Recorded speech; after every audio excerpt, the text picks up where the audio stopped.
Welcome to Productive Joy with Dr. Christie, where fun meets action.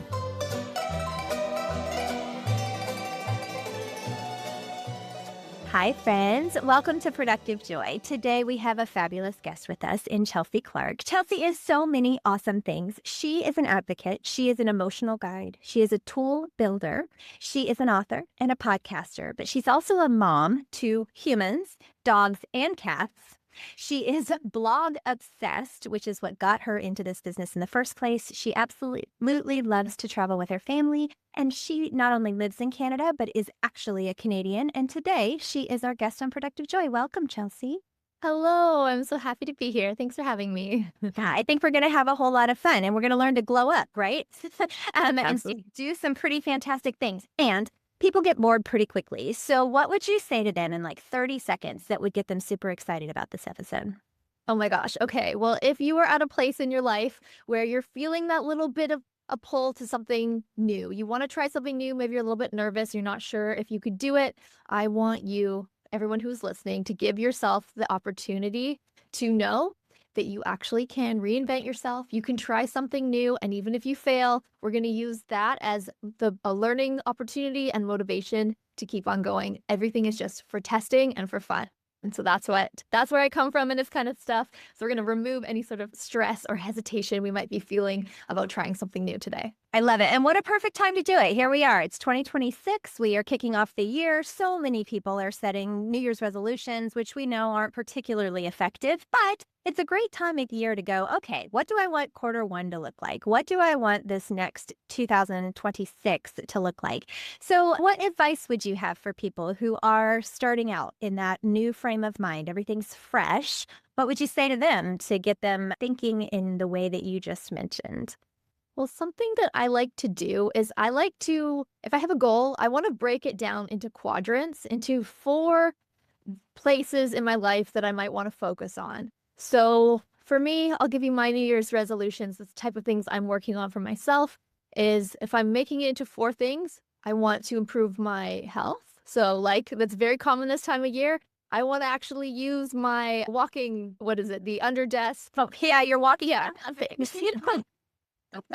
Yeah, I want to use that more often. I've been using it here and there, but I want it to make it part of my routine that every morning I'm on it. So what I'm doing, that goes in my first quadrant, and then I come up with a couple of little easy bullet points of what's going to make that easy for me to do. So if I put my computer there, I know I have to check my emails in the morning, so I'll do it while I'm walking. That's an easy one, makes it not so difficult. I can also set a timer. So it's like, okay, I'll just give myself an hour, maybe an hour and a half each morning. That's when I'm doing my content and my emails, and I'm getting a little bit of exercise at the same time. Something else I want to work on is I want to create more content around one of my businesses, which is a marketplace for buying and selling businesses. So I want to create more content. I really haven't done much with Instagram for that business. So it's a big goal for me to actually sit down or walk while working on that content creation. So that goes in my second quadrant. And then I'm thinking about, okay, what are some bullet point, easy things that I can think about to actually make that happen? Well, the things that I find annoying is if I don't know what to create. I'm not coming up with any ideas. I'm not feeling in the creative flow. So what gets me into the flow to want to create? Well, I like to take lion's mane, which can be great for brain fog. So maybe I just have to remember to take that in the morning. And spending some time with my kid, my dog, I always feel revived. And after, having family time, so I'm going to put that under that to get into the flow. And then also maybe it's just something like I need to get inspired by reading, looking at a YouTube video of another creator in my niche that inspires me. Just having that media around me. If I want to create media myself, I need to be inspired and see it in my world as a normal thing. So that just becomes another bullet point too. And then, so that's the process. There'd be 2 other ones for anyone who's listening. You kind of think of your 4 things and you just make it easy. The easiest, fastest way to make it more fun for yourself to actually do it and not feel like a chore. That's a big key point there. Well, what I heard is practicality, right? It's one thing to say, I want to improve my health, but that is so broad and so big that the knowing doing gap becomes really big. So, what you've done is you've taken that knowing doing gap and you've shrunk it considerably and said, I'm going to walk on my walking pad. Those are so fun, by the way. I actually just got rid of I had an elliptical one that Oh, yeah. bounce a lot and that's a lot of information nobody needs in a meeting. So, the walking pad's a little different. So the setting yourself up for success, so powerful. So Chelsea, let's back up a little bit because you didn't land here. You said that you were an avid blogger and that's what got you into this space. But like, where did little Chelsea start that you knew that you wanted to get into this? I think it's a really great title, like her paper route, like what it is that you do. So why don't you tell us a little bit more about where you started and where you are? Sure, I'd be happy to. So I always loved writing stories. And back in the day, the thing that was the most fun for me was posting on my old Tumblr blog. So it was not a business, of course. This was back in the day. It was just for fun. And I was really just posting silly memes and using it as a creative kind of outlet when I wasn't at school and at work. So that was where I kind of got the bug. And then moved over to WordPress and I started thinking, hey, I could actually do this as a business. Like there is something in content that is happening in the world. I think this might be it. I enjoy it the most. I didn't want to do all of the other things. I mean, I worked in marketing, I worked at a business brokerage, I was a waitress, all of these things. I didn't want that for my forever career. But the fact that the things that I loved about those jobs was the brokerage, the brokers there were focused on buying and selling businesses, and that clicked a little interest to me. Working in marketing, I loved creating content, creating campaigns, social media, that kind of thing. But what if I could do it for myself? Oh, and I should also add, with waitressing, I like the social aspect of that. As hard as it is working in the service industry, I learned a lot about sales, about communication. There was a lot of skills that came out of that I was able to take all those little bits and say, but I only really want to blog. That's what I want to do. So I started running a new blog as a business and I launched Her Paper Route originally just to share my marketing, ideas and share what I was working on. And when I bought a website to grow it, I wanted to share the results of what was going on with a new website purchase and trying to grow it and then resell it. And when I did sell that project blog, I was sharing all of the steps with my audience at Her Paper Route through a newsletter, and people started asking me, hey, where can I buy and sell a blog safely? Is that even a thing? And then that is what led me to create a marketplace where content creators and investors now do exactly that. They list their business for sale and they find a new business to acquire. And originally, I named that Blogs for Sale, but we came up with a better name and it's now nicheinvestor.com. The name, but I guess I understand. And I love that story. You took your unique genius and you grew it and you honed it, and then you discovered how you could make money doing it. And I think the final step of that is where many of us get stuck, right? Like we might figure out what our unique genius is. Some of us takes longer than others. But once you figure that out, it's learning to monetize it, learning to take it and say, okay, and I'm actually going to make some money doing this thing, whatever this thing is. So much power in that statement. And I especially appreciated that you took a little bit from each job. I have spent most of my career in education, but I have been a lot of things. And a waitress is the one that I have failed at because I really, really wanted to be one and I never was. And that's Count your blessings that you didn't have to, honestly. I do know it's terrible, and yet there are parts of it that I think I'd be really good at. So I love that you mentioned that too, that there's this social aspect and there's the marketing aspect, and then there's just the brain aspect.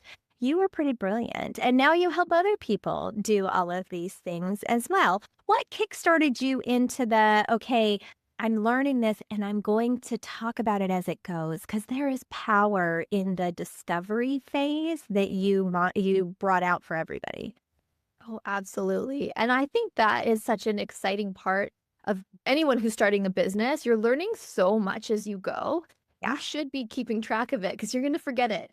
In a couple months or even a couple years, you're going to forget what it was like being a beginner. It's going to seem so easy to you. And if you didn't keep some sort of record of it, it just gets wiped almost from your memory. So it's such a great process to get to share things that you're learning with your audience, with other people who are interested in that thing that you're interested in as you're learning it. Mhm. And so that for me was a good learning experience, a good way to remember things that I was doing. So it wasn't just like, oh yeah, I guess I did that. I don't remember how, but it's done.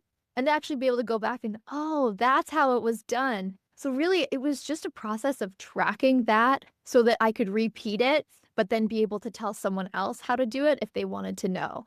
And just sharing that information. And you being background in education, like that's your thing, you know that too, right? Being able to share what you know is such a powerful thing. And that's just what led me through it too. Well, and quite honestly, you don't truly understand something until you can explain it to somebody else. And so you gave it that lockstep opportunity to, I figured it out. Now I'm going to explain it to you. Then I figured it out and I'm going to explain it to you. The more times we do that, the more ingrained that learning becomes. I mean, that's just the way our brains work. So you did a beautiful job with that. And that has given you some clarity around, okay, this is a yes and this is a no, right? Do this, don't do that, avoid this, stay away from that. And it made you an expert in the space, which is pretty fantastic. Well done. Did you always know that you had that gift of, I mean, you said you'd always been a blogger. That part was easy. But did you know you had the gift of education? That you had the gift of helping others?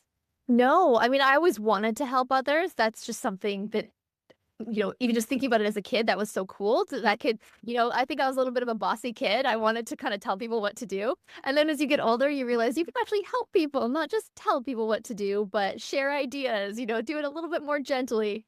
And that was kind of fun for me. I think I would say, I think the word fun is going to come up in our conversation a lot today, which is a good thing. But no, I really think that it was, entrepreneurship can also be very lonely. And if you're just doing your work and you work from home, possibly, you're not seeing many other people. And that sort of internalized loneliness really, it can weigh on new business owners or people who have been doing it for years. So when you're able to share what you're working on, share ideas, build a community around your brand, and really make friends with people who are interested in the same stuff that you are, it's so powerful, and it really removes that level of loneliness that can be there in this kind of work. That definitely is there in this kind of work. And that leads me to my favorite question. So, my most favorite thing to ask my guests is their definition of productive joy, because what I have discovered is that everyone's looks a little different. So, there are no wrong answers. But right now, Chelsea, if you had to describe productive joy, how would you describe it? For me, when I think of productive joy, I think of that flow state that you feel when everything's just aligning. Not that everything has to be perfect, because I never want to go for perfection, but it's a feeling of like, oh, okay, yeah, the ideas are flowing. You're noticing certain media that is inspiring you and capturing your attention. You're noticing things in your day to day that then give you ideas to then write about, or if you have a newsletter, or maybe create YouTube videos, or if you have a podcast. Your day to day is inspiring the content that you're working at, or that you are creating. And I think of that flow as my, at least, productive joy. That's where I feel the best. Well, and I think so. I get different answers every time, and there are some themes. Flow is one of them, where when you don't even realize you're working, right? Like something happening, and you're just able to continue on in that vein. You're walking your little heart out because you don't want to stop, right? Because you're creating that stuff. So, how do you help people create it?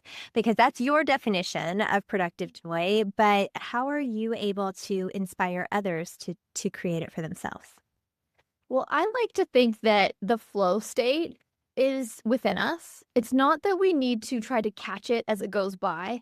And it's not necessarily that we need to do things in order to achieve flow state, but it's more that it's already in us. It's always in us. It's just we sort of have to remove certain barriers, stressors in our life to let it out. Yeah. And so I think that a good way to look at that is, okay, I know I have a busy day today. I have these maybe some meetings that you don't want to do, but you can give yourself a little gift. Once you get those meetings done for the day, you're going to go walk your dog outside, because it's going to be a good experience for you and your dog's going to love it. And it's just going to give you that little boost of, happiness, get some fresh air.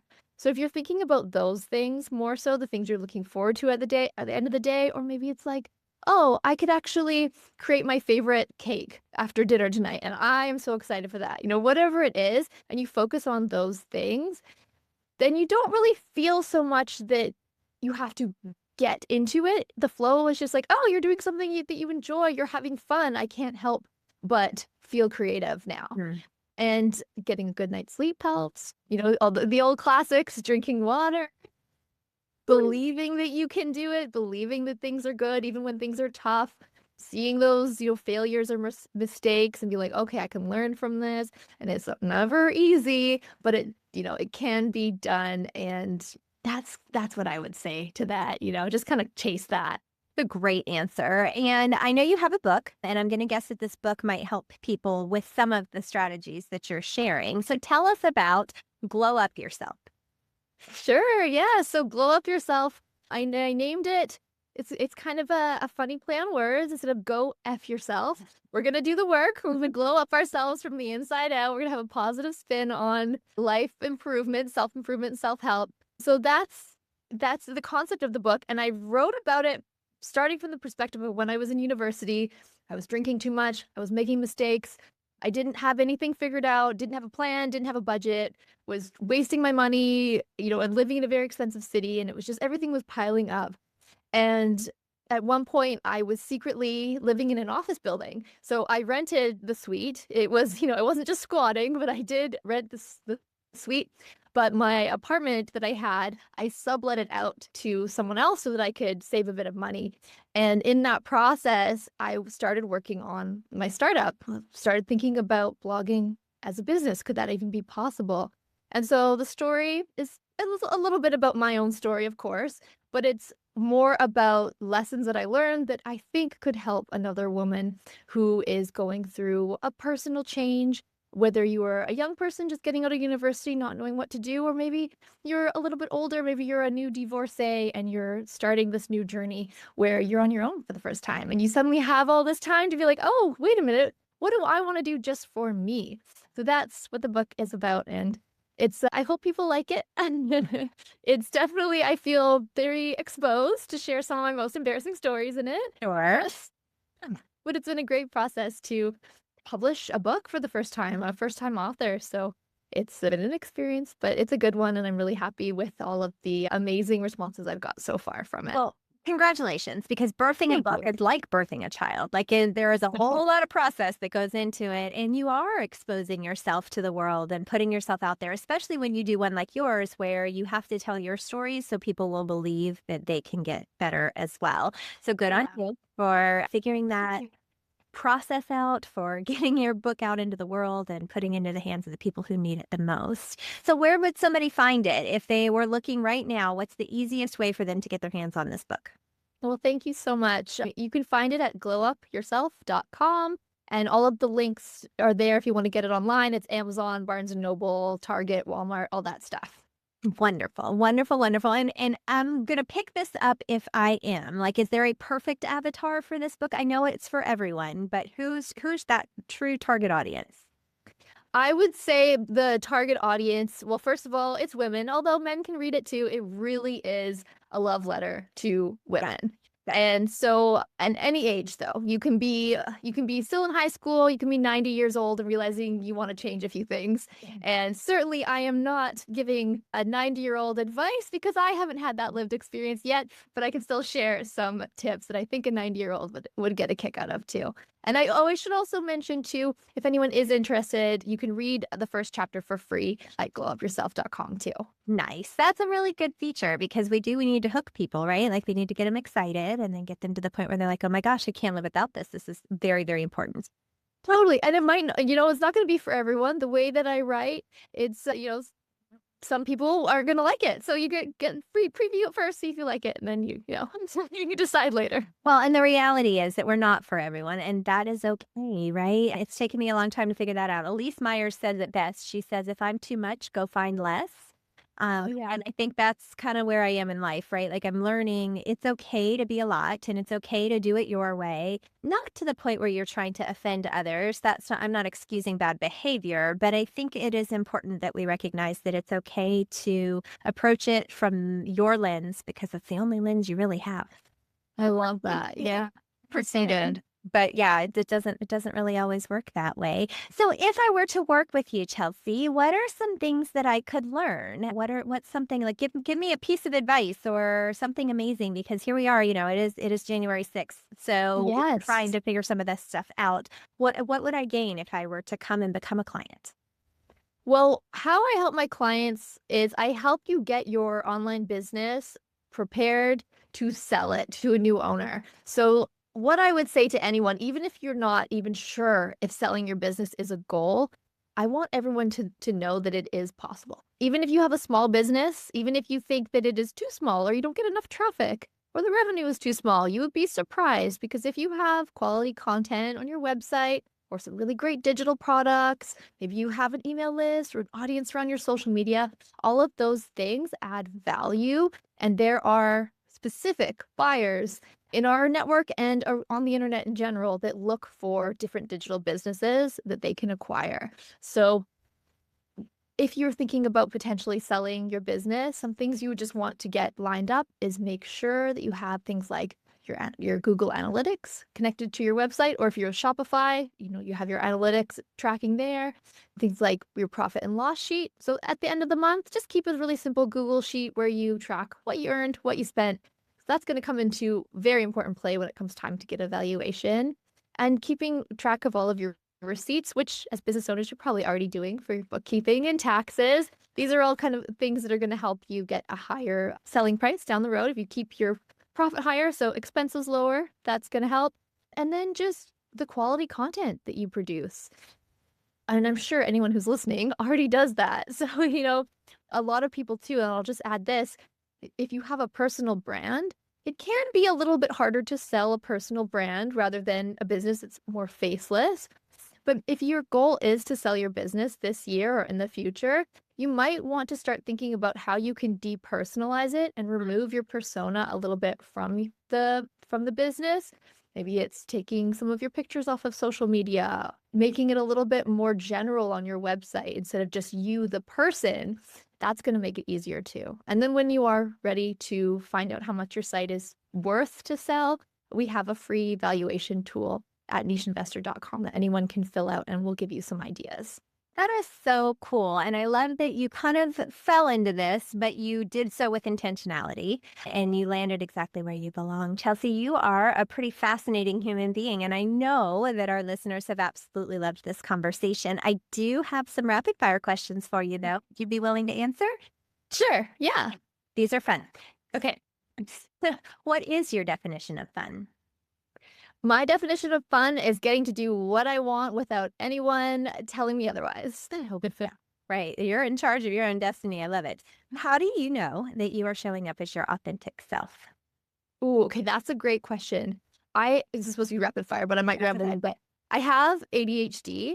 So for me, my authentic self often is just nonverbal, sitting calmly in my home. And that doesn't translate very well to showing up on podcasts or showing up on social media or being the face of my business. So I do, in a way, have to put on a performance, I feel, a little bit. So even though sometimes I feel like I'm not being authentic, I think it is me pulling different parts of myself out, but it's very public facing. So I have to balance that because my authentic self usually is just curled up reading a book. I'm an introvert and, just on the spectrum.